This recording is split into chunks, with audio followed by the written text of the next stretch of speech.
সকল প্রেস মিডিয়ার ভাই বোনদেরকে আর ধর্মনগরবাসী আশীর্বাদ নিয়েই আমাদের আজকের এই হরিকৃষ্ণ জুয়েলারির উদ্বোধন হলো।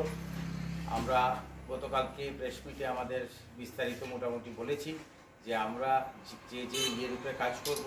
এখন সোনার যে পিউরিটিটা, এটা দেখতে গেলে কোনো প্রতিষ্ঠানকে দেখতে হবে না। গভর্নমেন্ট অফ ইন্ডিয়ার যে অ্যাপস আছে, এটা কীভাবে তার প্রত্যেকের মোবাইলে এটা দেখা যায়, যার কাছে সব দোকানের গুণগত মান সমান। এই অ্যাপস যদি থাকে, অনলাইন অ্যাপস। আর হলো গিয়ে আমাদের